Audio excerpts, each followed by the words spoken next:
tudo bem? Sem tabus, começando agora para você.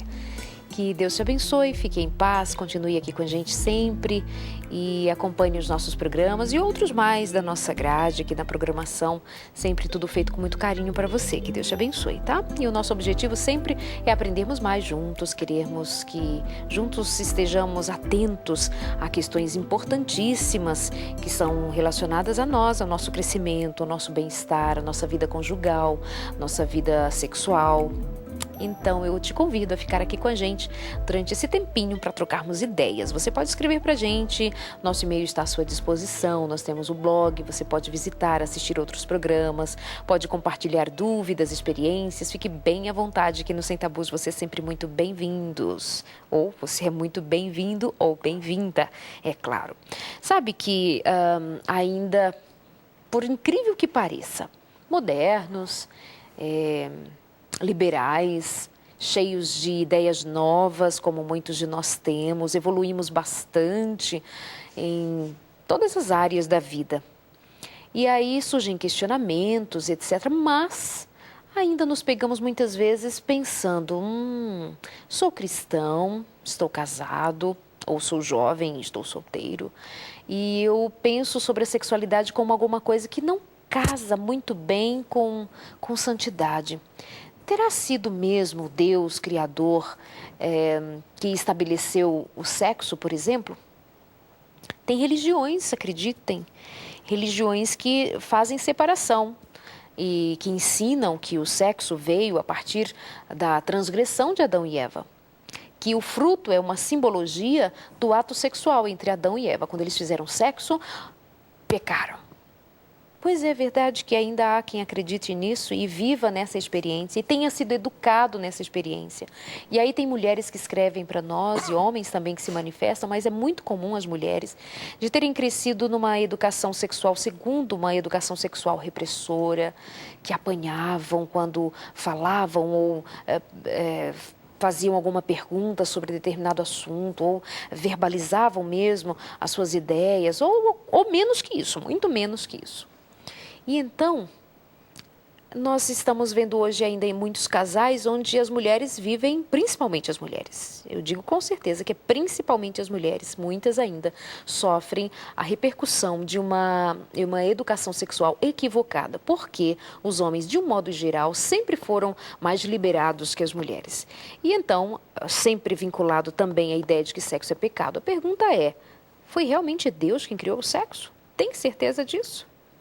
Pastor Ivair Costa, bem-vindo mais uma vez, bom tê-lo aqui com a gente sempre, tá? Tem sido muito boa, muito bem-vinda a sua participação, suas colocações. Deus te abençoe. Obrigada por ter vindo, viu? E aí, responde a nossa perguntinha. Deus, de fato, tem a ver com a nossa sexualidade? Com certeza, né? Todo o sexo, desde a engenharia do nosso corpo, a nossa construção mental, conceito sobre sexo, tudo Deus idealizou, o mecanismo do sexo, e a palavra de Deus diz que Deus não somente criou o sexo, mas Deus abençoou. Deus deixou uma bênção para Adão e Eva naquele momento. Deus os criou e os abençoou e pediu que eles enchessem a terra, ou em outras palavras, que eles fizessem muito e muito sexo. Para se encher a terra, haja sexo. Verdade. Não é mesmo? Verdade. Então, Deus abençoou o casal. E Deus incentivou que eles estivessem procriando, que eles estivessem praticando o sexo.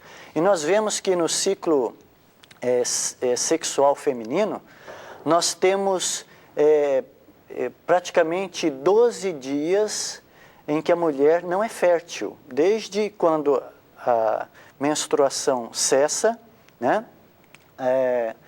Até o dia da ovulação propriamente dito, nós vemos esse período que não fértil. Então, nós vemos que Deus está concedendo um espaço para que o homem e a mulher estejam o quê? Se envolvendo em sexo sem os fins da procriação. Então, nós percebemos que Deus, Ele é o idealizador do sexo, né? Ele criou o mecanismo do sexo. Tudo saiu dessa mente maravilhosa, infinita e pura, que é a mente do nosso Criador. Então, você já respondeu a pergunta de alguns também, que é assim, Deus Será que ele não deixou o sexo? Ok, concordo. Mas será que ele não deixou só para a procriação? Então você já adiantou a resposta que não. Isso é um indício de que não. Existem outros argumentos que identifiquem que sexo também não é só para a reprodução? A questão do prazer, né? Deus aprova esse prazer? Sim, quem criou o orgasmo no homem e na mulher? Né? Quem colocou esse mecanismo fisiológico que é despertado pela visão no homem, pelo tato e audição na mulher? Quem criou tudo isso? Isso não é um acaso da evolução. Isso é algo implantado por uma mente sábia, maravilhosa, que é a mente do nosso Deus. Então nós vemos que Deus, além dele colocar lá as duas células, né, o óvulo e o espermatozoide, para que houvesse a procriação, Deus colocou o mecanismo do prazer. Para quê o prazer? Para que eles estivessem usufruindo desse prazer, o homem e a mulher estivessem usufruindo desse prazer na vida conjugal. Pois é.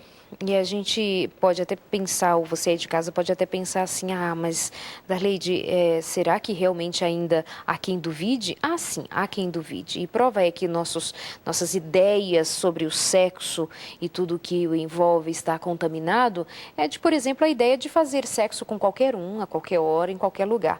Isso também é uma ideia muito equivocada, que se distancia muito do plano de Deus para nós, do Deus criador da sexualidade. Essa vulgarização da sexualidade. Então, o sexo tem muito a ver com pureza, tem muito a ver com eu saber quem é o meu Criador e o meu Redentor. Sexo tem a ver com fé e religião, né? Sim, a Bíblia é um tratado espiritual, a Bíblia é um tratado moral, ela não é um tratado científico, a Bíblia não é um tratado de fisiologia, enfim. Ela não se propõe a convencer ninguém, ela se expõe e expõe os princípios e ao próprio Deus, mas sem querer provar ninguém, como é o caso da ciência. Né? Mas o que ocorre? Nós encontramos aqui diretrizes. Nós temos discutido em programas anteriores diretrizes que apontam para Deus colocando restrições, Deus colocando orientações, Deus encaminhando os humanos para uma vida melhor, uma vida mais saudável, mais feliz. Então Deus se preocupa com a nossa sexualidade. Deus se preocupa com o que nós estamos fazendo na cama, né? Hoje em dia o pessoal não se utiliza mais da cama para sexo, né?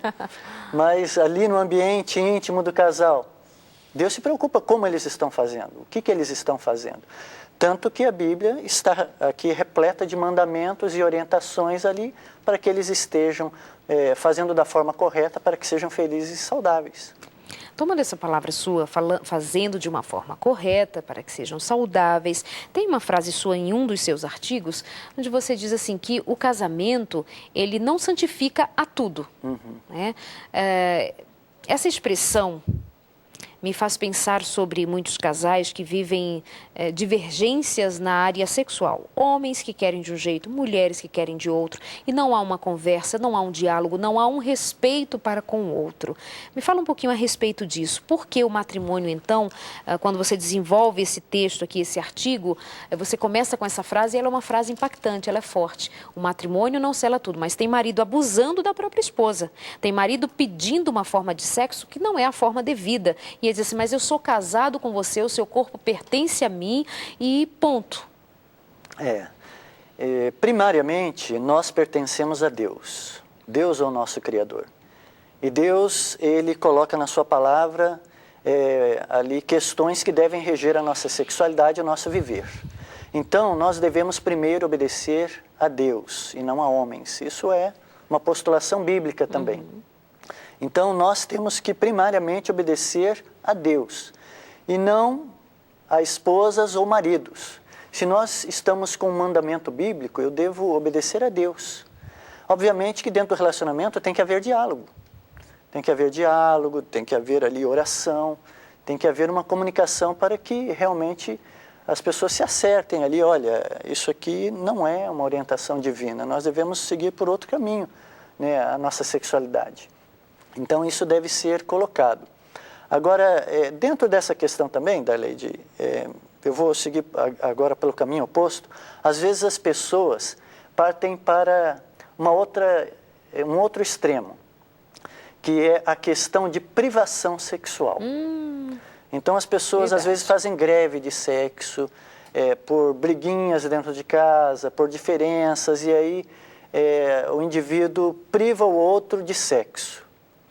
Então nós vemos na discussão anterior um extremo e agora outro extremo. Aqui em Coríntios, Paulo orientando aos casais, ele diz assim, primeira carta de Coríntios, capítulo 7, versículo 4. A mulher não tem poder sobre o seu próprio corpo, e sim o marido. E também, semelhantemente, o marido não tem poder sobre o seu próprio corpo, e sim a mulher. Veja bem como nós colocamos aqui. Primariamente, nós pertencemos a Deus, nós temos que obedecer a Deus. Aos conselhos de Deus na sua palavra, aos seus mandamentos para a nossa felicidade e saúde. Mas, também na esfera do casamento, o meu corpo não pertence mais a mim, mas à minha esposa.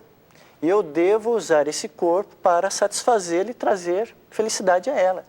Então, quando nós entramos nessa questão de greve de sexo, nós infringimos esse mandamento, porque isso aqui é um mandamento. Você privar, ele diz até no verso 5, não vos priveis uns ao outro. Então ele está dizendo que nós não devemos nos privar. Com essas questões de greve de sexo, às vezes põe o marido para dormir no sofá, a velha dor de cabeça, ai, hoje não, estou com muita dor de cabeça. E até um dos colegas aqui conversava no outro momento, falava a respeito, quando namora não tem dor de cabeça, né? Depois inventa uma tal de dor de cabeça, põe o marido para dormir na casinha do cachorro, e olha, na casinha do cachorro é um perigo, hein? Fica esperta, Mica, porque principalmente as mulheres dão esse o famoso castigo, tá de castigo. Exato, e a gente vê que isso não é uma postura bíblica. A mulher cristã ela não vai fazer isso. Tem um outro verso na Bíblia que diz que a nossa ira não deve ser, que o sol não se ponha sobre nossa ira. Esse é o texto. Então isso quer dizer que até o final do dia tudo deve estar acertado. E não há melhor local para se acertar tudo entre o casal do que no momento íntimo do casal. O sexo ele não deve ser usado como uma ferramenta de separação, mas uma ferramenta de união. Nem moeda de troca, né? Nem moeda de troca. Então, o que ocorre?